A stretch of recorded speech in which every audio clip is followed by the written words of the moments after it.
You seem calm and collected, always meeting deadlines, always reliable. But inside, your mind is racing, weighed down by a constant tension. Beneath the surface, there's a relentless fear of not being good enough, of letting someone down, and a bone-deep exhaustion from always being on. If this sounds familiar, you may be dealing with high-functioning anxiety, a hidden struggle that fuels your productivity but drains your peace. Today, we'll pull back the curtain on this invisible battle and show you how to start regaining your inner calm. What are the telltale signs that you might be experiencing high-functioning anxiety? Let's delve into some common indicators that often go unnoticed. The first sign? Relentless overthinking. It's not just occasional worry. It's a constant, intrusive stream of thoughts that you can't seem to shut off. This mental loop can be exhausting, leaving you feeling drained and unable to focus on the present moment. Your mind replays conversations, often dissecting them word by word, gesture by gesture. You analyze what you said, what they said, and what you have said. It analyzes every detail, searching for hidden meanings or potential misinterpretations.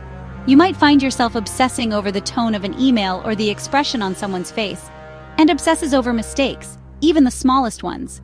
A minor slip-up at work, a slightly awkward comment in a social setting, these become magnified in your mind, turning minor errors into catastrophes. You blow things out of proportion, imagining the worst possible consequences and dwelling on them endlessly. Even in happy moments, when you should be enjoying yourself, your brain is elsewhere, preoccupied with future worries or past regrets. You struggle to be fully present and engaged. You're constantly worrying about what's next, planning ahead, and anticipating potential problems. This can manifest as excessive list-making, overscheduling, and a general feeling of being on edge. Or what you might have missed. Did you lock the door? Did you send that email? Did you say the wrong thing? You find yourself constantly double-checking and re-evaluating your actions. This constant mental chatter keeps you from being present, hindering your ability to fully connect with others and enjoy the simple things in life. All of this is driven by a deep fear of uncertainty. The unknown feels threatening, and you desperately seek to control every aspect of your life to minimize potential risks. You try to control every outcome, believing that if you can just plan and prepare enough, you can prevent anything bad from happening.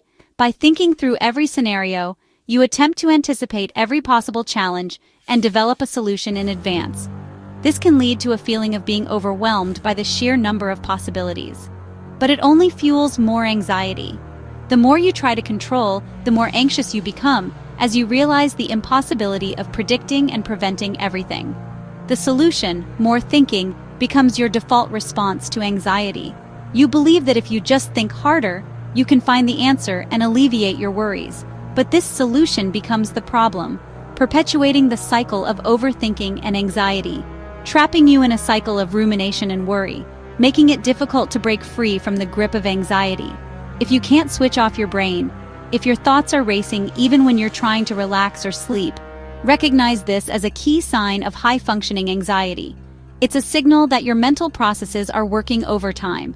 Awareness is the first step, acknowledging that this pattern of thinking is not serving you and that it's time to make a change, to quieting the noise, to reclaiming your peace of mind, and to breaking free from the relentless cycle of overthinking. You're achievement-oriented, always striving for more, but satisfaction never lasts. The moment you reach a goal, your mind minimizes it or immediately moves the bar higher. A harsh inner critic keeps you in a loop, your worth tied to your latest accomplishment. No amount of praise silences the anxiety. It just pushes you to keep proving yourself. If you never feel enough, you're likely caught in this exhausting cycle. The success is real, but the satisfaction is always just out of reach. Chronic people-pleasing. It's a subtle but pervasive pattern, often driven by a deep-seated need for approval and validation from others. This behavior can manifest in various ways, from constantly agreeing with others' opinions to taking on more responsibilities than you can realistically handle. It's like wearing a mask, always trying to be what you think others want you to be, rather than embracing your authentic self. Is another hidden sign that anxiety might be at play? It's not just about being agreeable, it's about feeling compelled to say yes, even when your gut is screaming no. This can stem from a fear of rejection or a belief that your worth is contingent on meeting everyone else's expectations. You say yes to everything, often without even pausing to consider your own capacity or desires. It's an automatic response, a reflex honed over time to avoid potential conflict or disapproval. This constant agreement can leave you feeling stretched thin and resentful, as your own needs are consistently pushed to the back burner. Afraid that setting boundaries will disappoint or alienate others, the thought of saying no can trigger intense anxiety, leading you to prioritize others' feelings over your own well-being. You might worry that asserting your needs will make you seem selfish or unlikable, reinforcing the cycle of people-pleasing. Your value feels tied to being helpful, to being the go-to person who can always be counted on. This can create a sense of identity that is dependent on external validation, making it difficult to prioritize your own needs and desires. You might find yourself constantly seeking opportunities to assist others, even when it comes at your own expense. So you sacrifice your own needs for everyone else's comfort. You might skip meals, cancel personal plans, or neglect your own health in order to fulfill the demands of others. This constant self-sacrifice can lead to a depletion of your physical and emotional resources, leaving you feeling drained and resentful. This leads to burnout and resentment as you consistently prioritize the needs of others over your own. The constant pressure to please can take a toll on your mental and physical health, leading to feelings of exhaustion, irritability, and detachment. But guilt keeps you trapped in the cycle. The fear of disappointing others or being perceived as selfish can prevent you from breaking free from this pattern.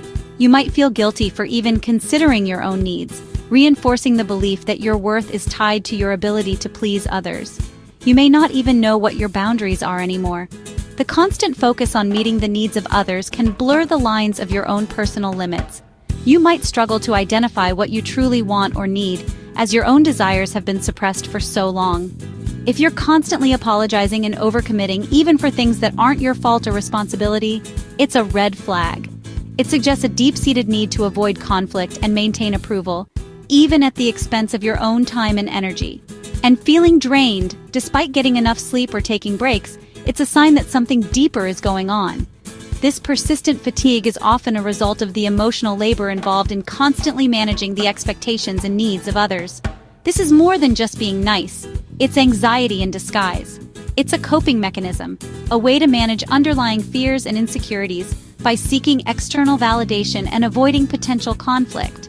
Recognizing this connection is crucial for breaking free from the cycle of people-pleasing.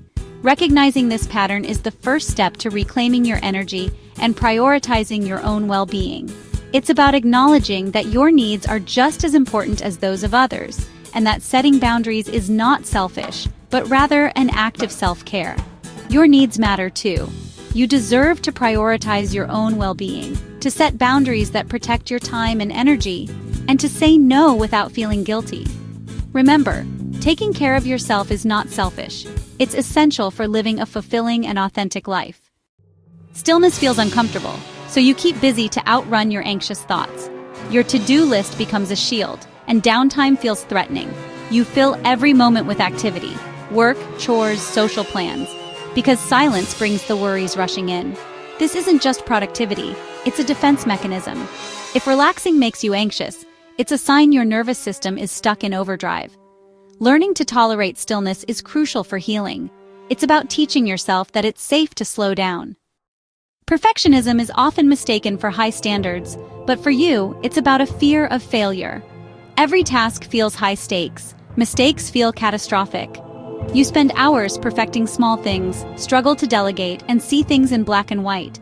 The outside world praises your diligence, but inside, you're exhausted and anxious. This perfectionism is anxiety in disguise, not just a drive for excellence. Recognizing that good enough is truly enough is a radical act of self-compassion. Progress, not perfection, is the goal. Your body keeps the score. Chronic tension, headaches, chest tightness, digestive issues. These are all signs your nervous system is stuck in fight or flight. You might look fine, but your body is absorbing the stress. Doctors may find nothing wrong, but the symptoms are real. Your body is telling you it's overloaded. Don't ignore these signals. They're a vital part of understanding your anxiety. Listening to your body is the first step to healing. Your physical symptoms are valid. You appear calm in public, but in private, you're prone to irritability or emotional crashes. Suppressing anxiety all day is like holding a beach ball underwater. It eventually bursts out. You might snap over small things or feel completely numb and depleted at home. Guilt follows, fueling the cycle of suppression and eruption. This isn't a character flaw. It's emotional exhaustion. Recognizing this pattern is key to breaking the cycle. You're not alone in feeling this way. Despite your achievements, you feel like a fraud, convinced you're not as competent as others think. Compliments bounce off you attribute success to luck, not skill. This fuels perfectionism and overwork as you try to keep up the facade. The more you achieve, the more you fear being exposed. If you doubt your abilities despite evidence, you're experiencing imposter syndrome. It's a cognitive distortion fueled by anxiety. You are not a fraud, your anxiety is just telling you a false story. Even on vacation, you can't switch off. You check emails, overplan, and feel restless when you try to relax. Downtime feels foreign, and guilt creeps in if you're not being productive. Your nervous system is so used to high alert, it can't power down. You may come back from a break feeling more tired than before. If your mind never takes a holiday, it's a sign of high-functioning anxiety. Relaxation is a skill you can learn. Give yourself permission to do nothing, without guilt. You're exhausted all day, but when it's time to sleep, your mind races. The quiet of night brings a flood of worries, replaying the day and catastrophizing the future. Your body is tired, but your brain is stuck in survival mode. This leads to a vicious cycle. Poor sleep heightens anxiety, making sleep even harder. If you can't rest, it's a sign your nervous system can't find peace. Addressing anxiety is the only way to truly restore your sleep. You deserve deep, restorative rest. High-functioning anxiety is a complex experience, often unseen by others, yet deeply felt within. It's a state where you appear to be managing life effectively, meeting deadlines, and maintaining relationships, all while battling a constant undercurrent of worry and unease. But you're not broken. You're running on patterns that can be changed. Your brain, in its incredible plasticity, is capable of rewiring itself, forming new neural pathways that support healthier thought processes and emotional responses. Awareness is the first step, recognizing the presence of anxiety, understanding its triggers, and acknowledging its impact on your life. It's about tuning into your inner world and observing your thoughts and feelings without judgment. Self-compassion is the next. Treat yourself with the same kindness and understanding you would offer a friend struggling with similar challenges. Acknowledge your pain, validate your feelings, and remind yourself that you are worthy of love and acceptance just as you are. Change comes from small, consistent actions, tiny steps taken each day that gradually shift your mindset and behavior. It's not about striving for perfection, but about making progress, one small victory at a time. Setting boundaries, protecting your time and energy by saying no to commitments that drain you, and creating space for activities that nourish your soul. Challenging anxious thoughts, questioning the validity of your worries, and replacing negative self-talk with more positive and realistic affirmations. Allowing moments of stillness, cultivating mindfulness through meditation, deep breathing exercises, or simply taking a few minutes each day to connect with your inner self. You don't need a dramatic overhaul. No need to turn your life upside down. Just gentle, steady progress. A commitment to self-care, a willingness to learn and grow, and a belief in your own capacity for change. Share this with someone who needs it. Spread the message of hope and resilience, and let others know that they are not alone in their struggles. And remember, you're not alone. There is a community of people who understand what you're going through, and there are resources available to support you on your journey. You are not your anxiety. It doesn't define you. You're the person experiencing it, observing it, and learning to navigate it with greater awareness and skill. And you have the power to change, the power to rewrite your story, to reclaim your life, and to create a future filled with greater peace, joy, and fulfillment. This is just the beginning, a new chapter in your life, of your journey to peace, a journey of self-discovery, healing, and transformation.